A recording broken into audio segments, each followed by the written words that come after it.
반갑습니다. 이렇게 아름다운 예배, 옛날의 전우들이 같이 한 곳에 모여서 드릴 수 있다는 예배가 너무 아름다운 것 같습니다.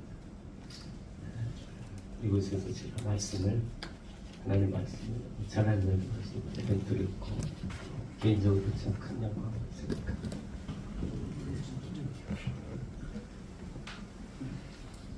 오늘 표대를 향하여라는 제목으로 말씀을 전할 때 사도 바울의 전화와 또 그에 준해서 제 개인적인 이야기를 같이 나누어서 전하면서 그 은혜를 나눌까 합니다. 사도 바울의 교련은 선포입니다. 오늘 말씀은 그래서 내가 뒤에 있는 것을 잊어버리고 앞에 있는 것을 잡으려고 표대를 향하여 달려간다는 이런 고백입니다. 그럼 오늘 한 시점이 있는 겁니다. 물론 우리가 살아갈 때 매일매일이 그런 시점이죠. 어제와 오늘의 삶. 근데 사도 바울에게는 아주 큰 한 계기, 어떤 시점이 있었습니다. 그것이 우리가 다 잘 알고 있지만은 사도행전 9장에 나오는 다메섹의 회심입니다. 그는 예수를 그리스도, 즉 그리스도 헬라어인데 히브리어는 메시아죠. 같은 말이에요.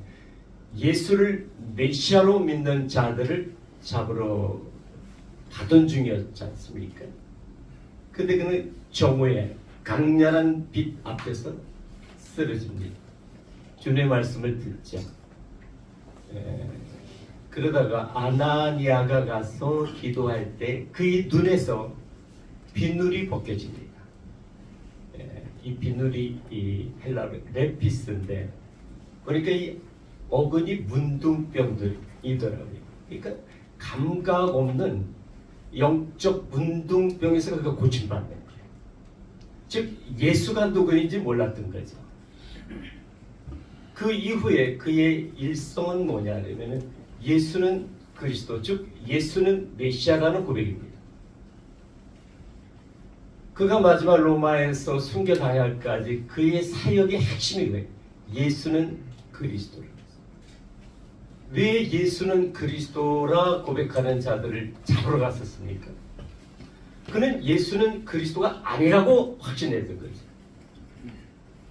그들이 기다렸던 그리스도, 즉 메시아는 로마를 무너뜨릴 수 있는 강력한 왕이었습니다. 그 기름 부은 받은 자라는 뜻이지 않습니까? 제사장 선지자도 있지만 그들이 기다렸던 킹입니다. 왕, 다윗과 같은 강력한 왕이 와서 지금 로마를 무찌르고 독립은 물론이거니와 다윗과 같은 시대의 강력한 국가로 회복해 주기를 원했던 겁니다. 아주 열광하죠. 오병이어 때 열광합니다. 더 그들이 열광하는 것은 나사로의 죽음을 살리셨을 때 정말 아주 기뻐 날뛰입니다. 또 병자들 다 고치죠. 이 정도면은요 이기는 거예요. 로마도 끄떡없는 겁니다. 오병이어 사건이 계속 이어지면 병참 문제가 해결되죠. 죽은 자 살려내면은요 병력 수급의 문제가 없는 겁니다. 이 정도면 로만 끝난 겁니다. 그래서 유대인들이 이스라엘 백성들이 야 마침내 그때가 왔다. 성경에서 줄기차게 약속하던 그분이 왔다. 그래가지고 난리를 치는 거예요. 근데 예수님은 그들이 왕을 삼으려 할 때 피하시죠. 오히려 이적과 기적을 요구할 때 안 하십니다. 표적을 요구할 때 오히려 안 하시는 거예요. 애정이 변하여 사랑이 변하여 증오, 애증으로 바뀐 거예요. 그러니까 예수를 십자가에 못 박으라 했던 겁니다. 어떻게 보면 그들로서 마지막 히든 카드였는지도 모릅니다. 그렇게 됐을 때 예수가 십자가에서 뭐 큰 기적을 베풀지나 않을까 하는 기대도 있었겠죠. 그러나 그 기대를 한순간에 무너뜨리고 여지없이 그냥 힘없이 로마 병사들의 손에 십자가에서 죽어갑니다. 이 허탈감, 이 분노, 그런데도 불구하고 그 예수를 메시아로 추종하는 자들이 생긴 거예요. 그들이 바로 12 사도를 비롯해서 마가의 다락방에서 있었던 120명이 주축이 됐겠죠. 사울은 모세 율법에, 즉 여호와 하나님에 대해서 아주 열심히 있는 자였지 않습니까? 그의 스펙도 보통이 아니잖아요. 바리새파 중에서도 아주 보통이 아닙니다. 그래서 그들을 잡으러 가다가 그는 다메섹 도상에서 눈의 비늘이 벗겨지고 나서 예수가 누군가 그걸 안 거예요. 그는 변한 겁니다. 그분이 왕이네? 이걸 얘기한 거예요. 왕이 아니라고 십자가에서 못 박으라 외쳤던 그때가 엊그제 같은데, 물론 그건 보지 못했죠. 그러나 그가 왕이네 고백을 한 거예요. 그는 깨달았던 겁니다. 예수가 밖에 왕이 아니라 마음의 왕으로 오셨던 걸 그는 한 거예요. 이 담대함은 뭐지? 이 기쁨은 뭘까? 오순절 120명이 느꼈던 걸 그대로 느낀 거예요. 이 담대함은 뭐지? 두려서 떨고 있었던 120명이 그 오순절 성령의 강림이 있고 나서 문을 박차고 예루살렘 성전 앞으로 가서, 알지 않습니까? 베드로의 설교를 다른 이름으로서는 구원을 받을 수 없는 놀라운 설교를 합니다. 이 지혜가 뭘까? 이 지혜를 주시는 자, 이 담대함을 주시는 자, 순교의 자리까지 가롯 유다 빼고 다 가지 않습니까? 물론 사도 요한은 제 수명을 다하죠. 이 놀라운 힘이 뭘까? 그들 고백한 거예요. 그분은 왕이야. 내 혼의 왕이야. 내 마음의 왕이야. 이걸 알았던 거예요. 그러면서 예수님께서 전에 했던 말들을 되돌아본 겁니다. 그들은 하나님 나라에 대해서 관심이 있죠. 바실레이아 정확히 번역을 하면 킹돔입니다. 하나님 왕국. 그런데 그 왕국이 언제 임합니까? 마침내 당신들로 인해 시작되는 거 아닙니까? 근데 예수님께서는 항상 사오저 같은 답변하시는 거예요. 그 나라는 밖에 여기 있다 저기 있다가 아니라 어디 있다? 너희 안에 있느냐, 마음에 있느냐. 이걸 이해하기도 어려웠고 받아들이기도 싫었던 겁니다. 그들이 원했던 건 밖에 있는 강력한 왕이죠. 그래 그들은 알았던 겁니다. 그렇구나. 내 영혼에, 내 혼에 왕으로 오신 거구나. 내 혼을 다스리려고, 새 사람 만들려고. 그렇지 않습니까? 영혼으로 가는 거는 몸이 가는 거 아니지. 혼이 가지 않습니다. 우리의 본체, 이 지정이가 가는 거지 않습니까? 이걸 그들은 깨달은 거예요. 장례 집에도 가면 혼백세잖아요. 세상도 압니다. 사람의 본체가 혼이라는 거예요. 그래서 사도 바울은 예수는 그리스도, 그분은 왕이야. 내 아내 왕이야. 이것이 그의 주된 전도의 메시지였죠.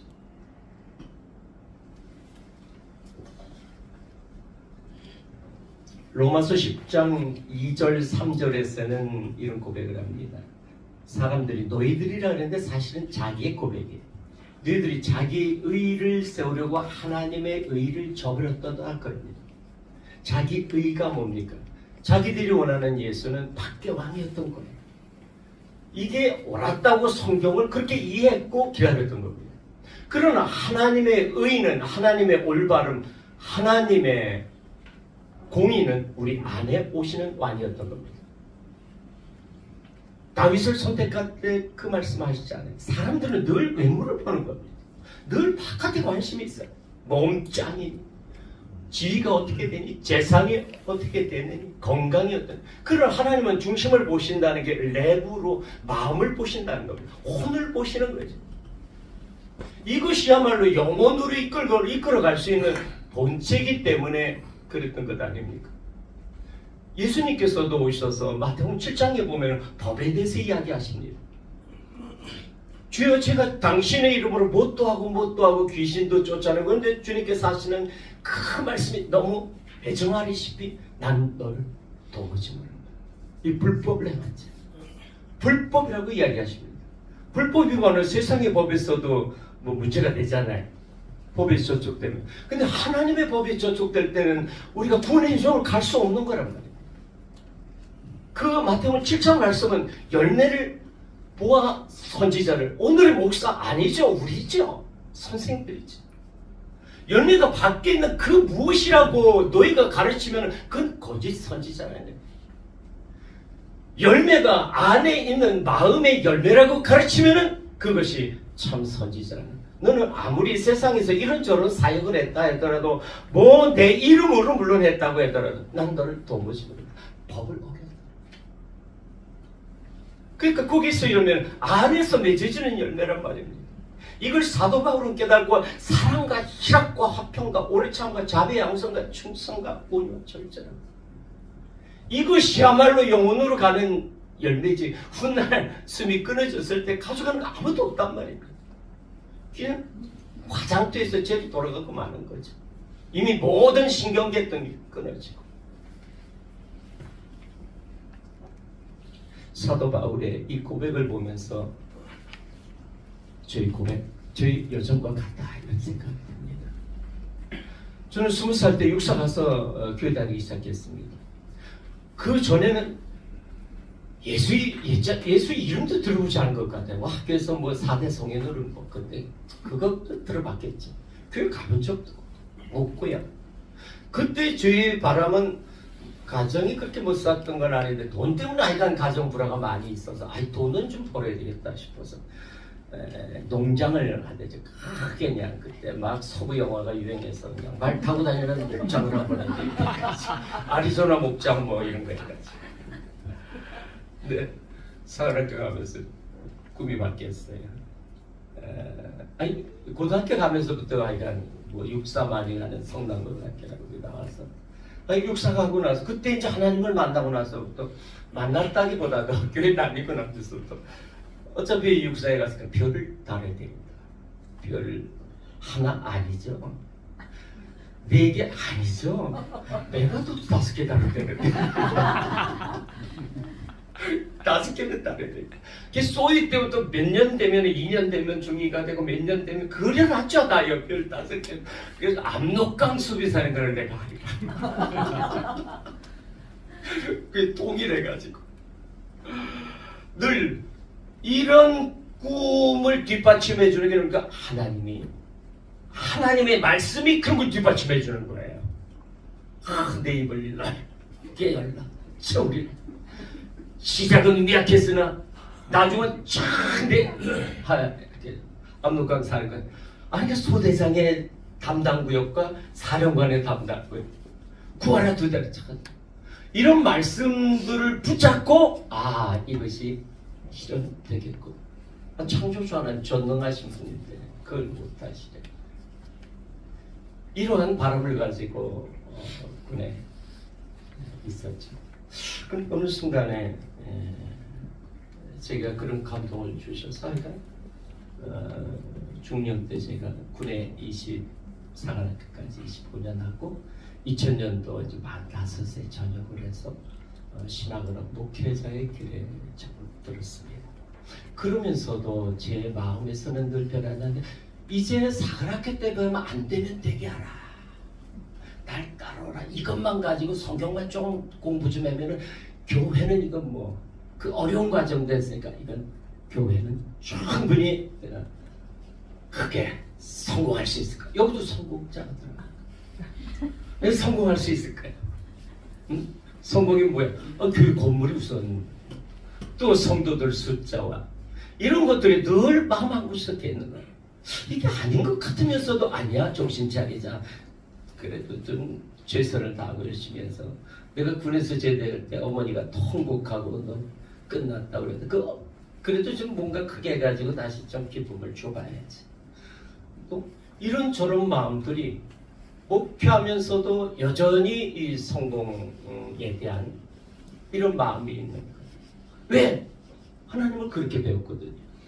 하나님은 이적과 기적이 하나님이라고 뭐 그렇게 배웠어요. 풍토가 그랬든지 제가 잘못 배웠는지 그런 성경의 구절구절들을 가지고 교회에 다닌 뭐 경륜이 오래되거나 안 되고 그 말씀들을 가지고 기도해요. 뭘 기도하겠습니까? 교회 밖에서 있었던 선앙당 기도 그대로 가지고 들어와서 하는 거예요. 장원급제한 아들 와가지고 돌아오기를 바라는 어순이 가서 그냥 고기 많이 잡아오기를 바라는 그 선앙당 기도를 그대로 교회에 들어와서 했던 겁니다. 부귀영화 성공이죠. 굴에 있을 때는 별을 달고 성공 출세하리라. 목회하면서도 어떻게 하면 성공할까? 어떻게 하면 좀 그게 하나님의 기쁨이라고 하고 또 하나님은 그렇게 해주시는 분이라고 생각하고 그렇게 갔던 거죠.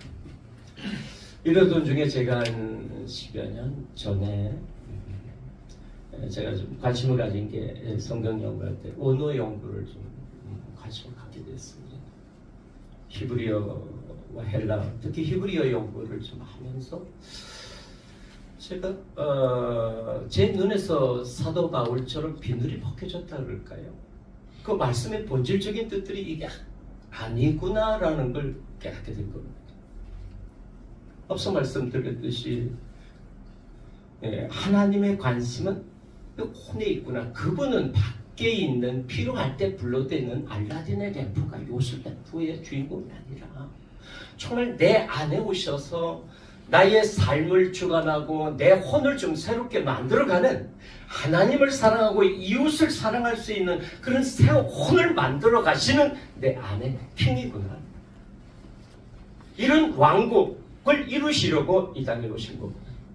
그것이 예수님께서 전하시던 천국 복음인 것을 깨달은 겁니다. 예수님의 복음은 앞에 항상 수식어가 붙습니다. 천국입니다. 정확히는 하늘 왕국입니다. 다른 누가복음에서는 하나님 나라, 하나님의 킹덤입니다. 중요한 것은 킹덤이에요. 더 핵심은 킹입니다. 킹이 오는데 어디서? 이 속에서, 마음속에서 이루어진다는 거예요. 그래서 예수가 전한 복음은요, 삶의 환경의 복음이 아니에요. 병을 고치고 이런저런 걸 통해서 근본적인 너희 안에 나병을 고치자는 이야기를 하고 있는 겁니다. 지금 나병 환자 별로 있습니까? 없잖아요. 뭐 맹인 별로 없지 않습니까? 그게 무슨 감동이 됩니까? 돈이 있으면 병원에서 웬만한 병은 다 고쳐되지 않습니까? 문제는 돈이죠. 그러니까 그 다음엔 돈, 만몬으로 또 가는 거예요. 돈이 있으면 행복까지 구할 수 있겠다. 하나님의 관심은 우리 혼을 새롭게 해가지고 이 땅에서 끝날 때 데려가려고 하는 그건데, 결국 주님은 내 안에 오셔서 내 죽었던 혼을 살리시고 옛사람의 짐승처럼 살아가는 혼을 살리셔서 참 사람이 되게 하시려고 사람의 아들로 오셨던 것을 깨닫게 된 겁니다. 이것이 저만의 깨달음이 아니라 이미 그런 길들을 가고 계시는 여러분들의 이야기를 제가 저 자신의 이야기로 다 좀 나누고 싶은 겁니다.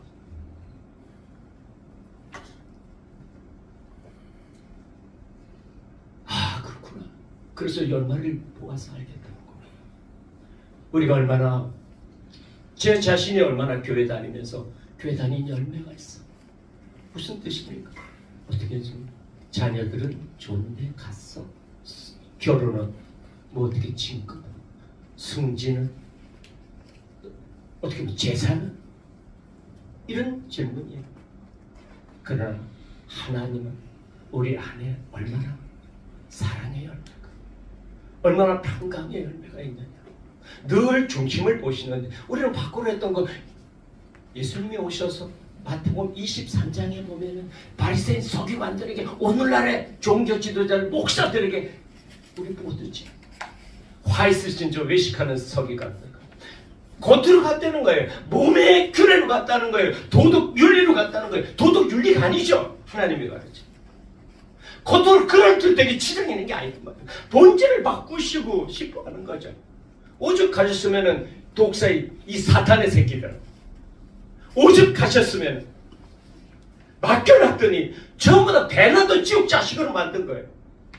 밖으로 가게 하는 거예요. 이적과 기적이 열광하고 하나님을 다른 하나님, 다른 예수, 다른 복음으로 만드는 거예요. 다른 복음이 뭡니까? 밖에 재물이 복음이에요. 만문으로 간 겁니다. 교회는 본질적으로 우리가 교회인데 내 안에 그리스도가 계신 이곳이 머리 대신 그리스도께서 다스리는 이 내 안에 있는 정확히는 혼이 새롭게 되는 혼이 교회인데 보이는 건물을 성전 건축한다. 성전 봉헌식이라고 사기 힘을 받았고 사기를 쳤던 겁니다. 오늘날의 그 결과가 우리의 한국 교회 그대로 되받고 있는 거예요. 성전이 주인. 교회를 성전으로 우리가 좀 관심을 갖고 있는데 그게 나쁜 건 아닙니다. 그러나 주의라고 비슷해 그걸 생각하는 겁니다. 전부 다 성전주의로 가버리고 어떻게 하면 건물을 짓고 어떻게 하면 남들보다 더 건물을 신도시 같은 데 보십시오. 이제 비어가지 않습니까? 유럽의 큰 교회들은 이제 관광지로 변해가지 않습니까? 남의 이야기가 아니었던 겁니다. 이렇게 하나님의 뜻을 깨닫고 사도 바울의 오늘 말씀을 보니까 그렇구나. 사도 바울이 여기서 내가 이전까지는 이적과 기적의 하나님 바뀌었던 메시아를 믿었지만 이제부터는 내 안에 와 계신 임마누엘의 그 하나님 그 예수를 바라보고 표대를 향하여 간다는 뜻이 잤습니까? 표대를 향하여. 그럼 표적, 목표 이런 뜻입니다. 히브리어에 보면은 히브리어 글자는 23자로 자음이 되어 있습니다. 제가 그림을 가져왔는데 23자의 이 자음이 알렙서부터 이렇게 쭉 해가지고 마지막에 여기 타부입니다. 근데요 제가 타부 마지막 글자를 좀 확대해봤어요. 이게 타부 마지막 글자가 타부인데 이렇게 타부라고 읽을 때는 이걸 표대, 표적 이렇게 번역이 돼요. 이 뜻이 그래요. 타부는 마지막 표적, 표대, 목표 이런 뜻입니다. 근데 이게 무슨 그림인가요? 한자처럼 히브리어도 형상화된 상형 문자입니다. 어떤 것을 본따서 만든 것 나머지는 다 소리 문자죠. 우리는 한글. 이게 보면 이게 장대입니다. 이게 장대고요. 그 다음에 이게 노뱀입니다. 정확히는 요렇게 하고 이게 탁 노뱀이에요. 그러니까 노뱀을 형상해요. 그렇구나. 노뱀. 예수님께서 오셔서 인자가 광야에서 너희들이 한 것처럼 인자도 들려야 되리라. 즉 십자가에 내가 죽게 될 것이라고 말씀하시네요. 사도 바울은 이걸 깨닫고요. 갈라디아서 5장 24절에 놀라운 고백을 합니다. 그리스도 예수의 사람들은 십자가에서 무엇을 정욕과 탐심을 못 박았느니라. 못 박았다고 여기고 가자는 거죠. 그러니까 이 히브리어 23자의 글자는 좀 놀랍게도 보면은 그 뜻이 신앙의 여정을 담아 놓으신 거예요. 그 안에 낙타 모양도 있고 바늘귀도 있고 그래서 이 낙타가 이 바늘귀까지 가는 여정이 한참 걸립니다. 그 이야기를 알파벳 순서 속에 담아 놓으신 거예요. 그리고 마지막은 어떻게 저울과 탐심을 못 박는지 육신의 속성을 죽이는 그런 자가 되라는 거죠. 육이 죽어야 영이 산다고. 로마서의 주제가 그거 아닙니까? 육신의 속성을 죽여야 영이 된다고. 짐승으로 살고 싶은 속성 아닙니까? 짐승의 속성은 두 속성이죠. 무엇을 먹을까 합니다. 식욕입니다. 어떻게 하면 줄길까? 어떻게 하면 자손들을 남길까? 성욕이죠. 이것을 성경에서는 정욕과 탐심으로 이야기한다. 이걸 십자가에 못 박아야 된다. 요한계시록에 가면은 하나님에 대해서 이렇게 이야기합니다. 시작과 마침이라고, 알파와 오메가라고. 정확히는 히브리어로 이야기하면 히브리어 첫 글자 알렙입니다. 알렙과 타브입니다. 그러니까 주님은 내 안에 오신 그리스도는 알렙과 타브라는 거예요. 알렙이 뭡니까? 알렙이라는 이 첫 글자의 뜻은 배우다라는 뜻이 있어요. 이게 소의 머리글인데 여기는 소머리, 황소머리, 하나님을 뜻하면서 배우다라는 게 뜻이 있어요. 이 단어에 나와 있는 겁니다. 알레푸스는. 근데 왜 유대인들이 그 단어의 뜻들을 찾아내지 못합니까? 그들은 예수를 그리스도로 받아들이지 않기 때문에 그렇습니다. 이건 주님이 오셔야 열려지는 거. 그래서 예수님께서 나는 알렉과 탑이라는 것은 너희들이 나를 배우기 시작하면 마침내 끝까지 견디고 나한테 붙어있으면 탑까지 간다는 거예요. 육신의 속성이 죽는 곳입니다. 육신의 속성이 죽어야 참 열매가 맺히는 걸 하나님은 아시기 때문에. 그래서 사도 바울은 이렇게 고린도전서 15장 31절에서 나는 매일 죽노라 고백했더라. 나는 매일 죽노라. 나의 육신의 속성은 매일 십자가에 죽노라.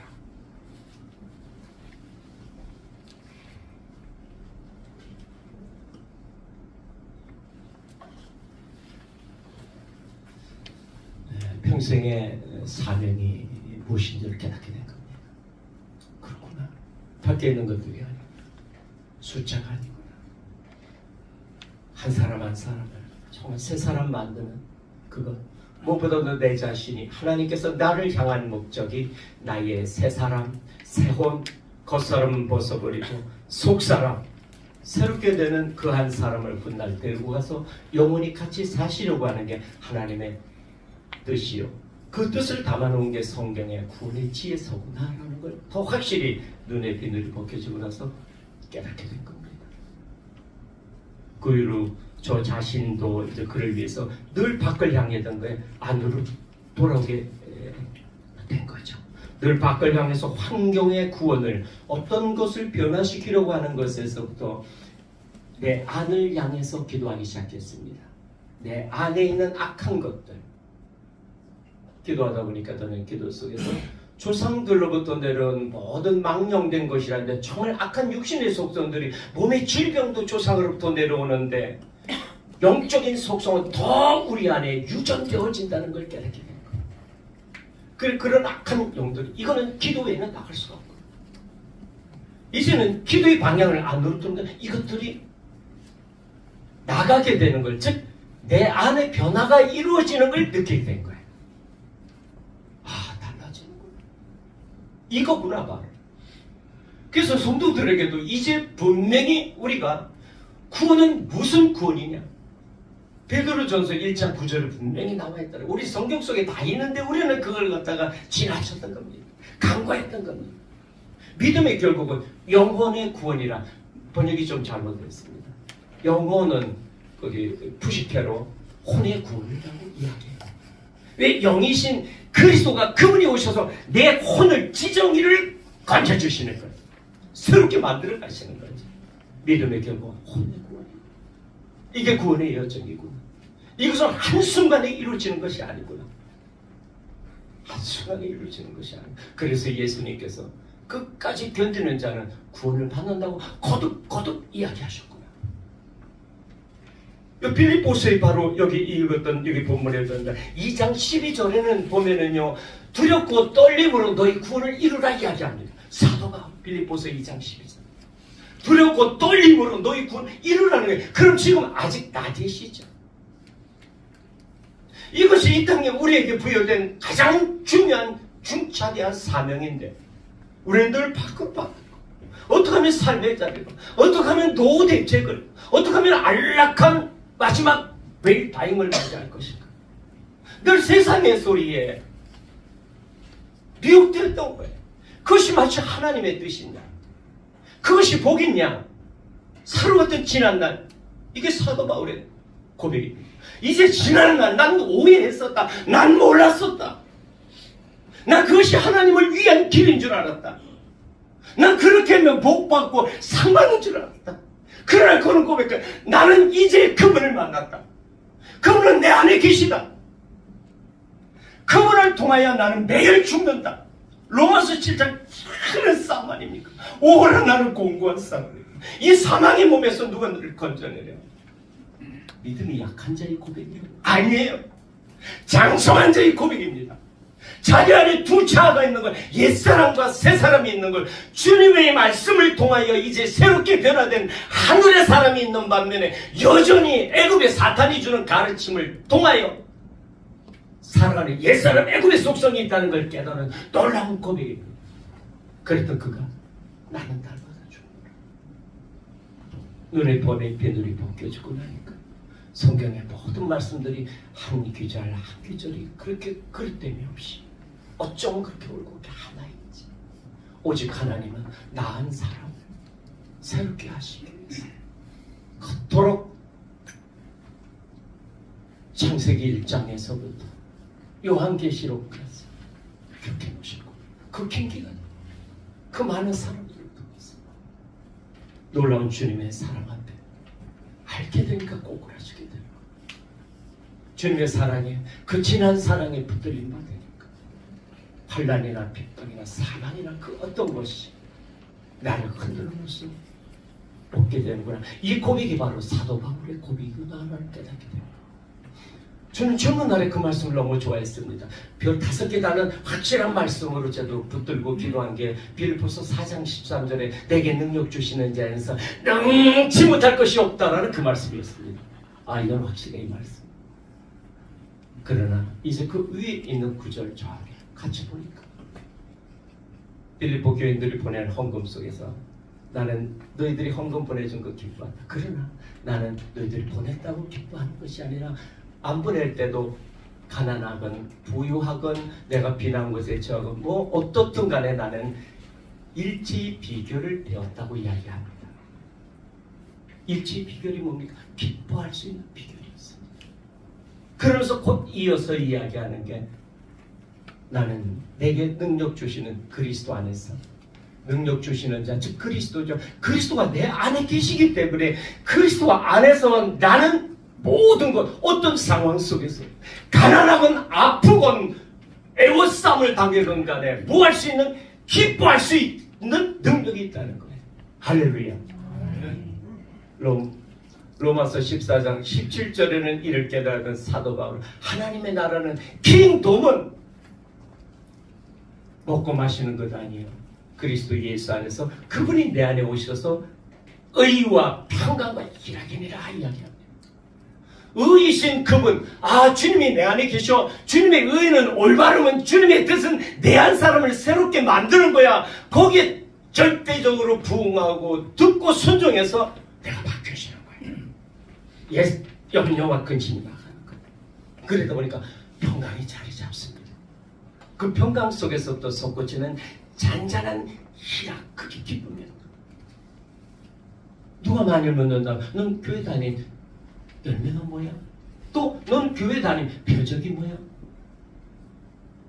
이 대답을 해야 되더라고요. 저는 평강이 있어요.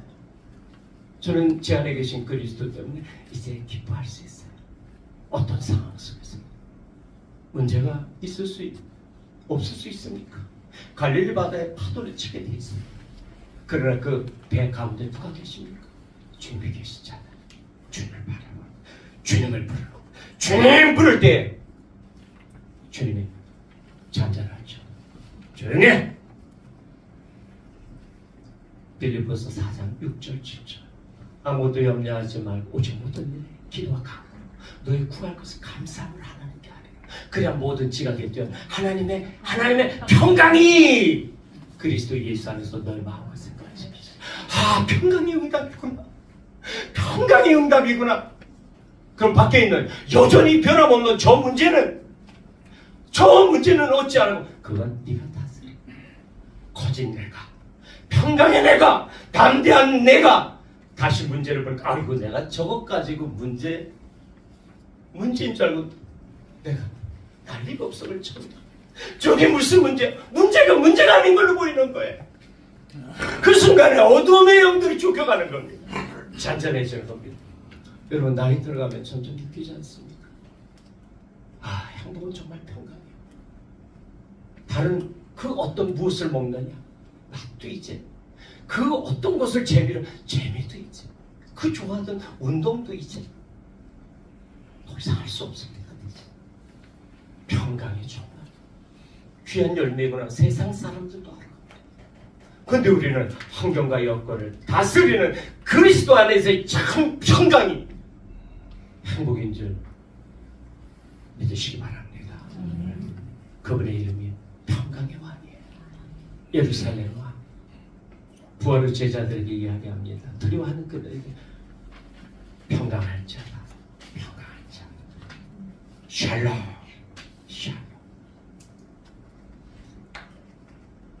이렇게 제 눈에서 비늘이 벗겨지고 나니까 제가 더 갈급한 것이 제가 주님 앞에 정말 온전히 서야 되겠다. 목사라는 자리에 있으면서 다른 사람들 뭐 해라 뭐 해라 이야기는 가르치는 걸 기도해라 뭐 했으면서 정작 내가 못했구나라는 깨달음이 들어요. 그래서 저는 한 4년 됐네요 벌써. 4년 전에 고향인 여주를 갔습니다. 가서 정말 제가 기도생활 그 말씀용과 기도생활을 해요. 그래서 성도들을 이제 서울에 알아서 좀 같이 꾸려나가요. 근데 성도들이 일요일마다 오기를 원해서 그때부터 전원교회라 일요일날 거기 있던 성도들로 이미 시작됐습니다. 왜 그들이 2-3시간 걸려서 그 먼 거리를 올까? 왜 그걸 오고 가면서 전혀 힘들어하거나 영동고속도로 그 엄청난 정체 가운데서도 짜증내지 않을 수 있을까? 눈에 비늘 벗겨진 저를 통해요. 그 그리스도가 정말 이름 그대로 임마누엘 주님이 내 안에 실제하고 있는다는 것을 아는 게 아니라 만나고 살아가는 거예요. 성도들에게 주된 기도를 저도 그렇고 가르치는 게 저는 주님 기도입니다. 바로 일어나서부터 주님을 부릅니다. 주님, 주님. 전 자기 전에도 주님. 계시다는 당신이 내 안에 계시다는 것을 잔잔한 물결에 파도로 생각으로 늘 말씀하십니다. 걸음걸음 걸어가면서 그 걸어올 때 제철 당하면서 뭐합니까? 뭐 스마트 아니 주님 주님 아신다 그러잖아요.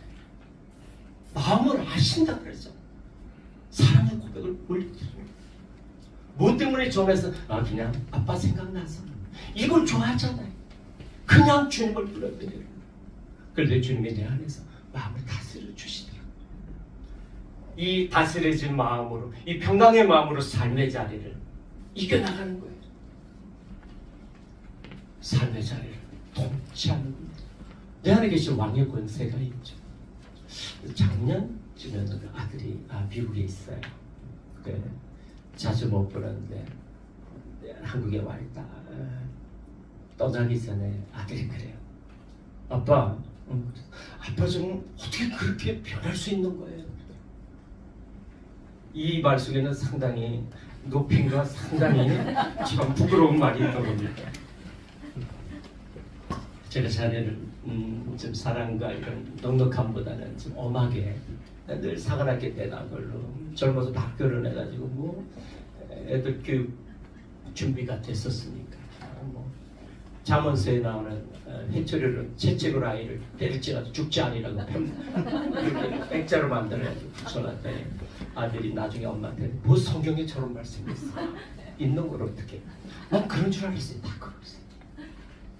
그런 것들이 다 얼마나 있을까요? 아이가 상처를 근데 어느 순간에 좀 살아오면서 점점 아들 보기에도 제가 많이 변했던 것 같습니다. 이럴 때도 아빠가 화를 안 내네. 이럴 때도 뭐 잔소리거든. 넉넉히 받아주네. 이런 상황 속에서 뭐 그렇게 힘들어. 감사가 나와. 이걸 느낀 것 같아요. 그래서 참 너무 고맙고 감사했어요. 사랑하는 우리 형제님들, 참 많은 세월이 지나갔습니다. 제가 지난번 축도할 때 정말 눈물이 막 잠시 축도하면서도 나오던데 옛날 생각하니까 머리가 이렇게 때려놓고 깨지고 이렇게 돼서 우리 남은 일생의 일은 이제 지나간 거 다 은혜는 지나간 거 아쉬움 다 그냥 있는 거 이제부터 큐대를 향하여 이제부터 큐대를 향하여 이제 온전히 주님 그분과 동행한 그런 삶이라면 소망했습니다. 고즈넉하지 않습니다. 외롭지 않습니다. 우리 자녀들 어차피 떠나가게 돼 있어요. 친구들 오직 주님은 내 안에서 늘 항상, 그래서 그분의 이름이 나는 임마누엘이야, 너와 함께 필요할 때, 아니 늘 내 생각 속에 거하시는 거예요. 그래서 그분과 함께 표대를 향하여 보여드렸죠? 표대 뭐라고요? 표대 이거 오늘 한 가지 탑으로 기억하고 합시다. 이거는 장대에 달린 노뱀, 독이 빠진 뱀 예수님을 뜻합니다. 모든 악한 것들이 빠진 정말 새 사람, 그게 우리 목표입니다. 그때 자족의 능력을 지니고 환경을 다스리면서 죽음까지도 뛰어넘는 사망이 왔을 때 윙크 한 번에 넘어가는 그런 안타깝고도 복된 인생 되시기를 주님의 이름으로 축복합니다. 기도합시다. 하나님 감사합니다. 사도 바울의 고백이 우리 고백이 되게 하여 주옵소서. 그날을 소망합니다. 예수 그리스도 이름으로 기도합니다. 아멘.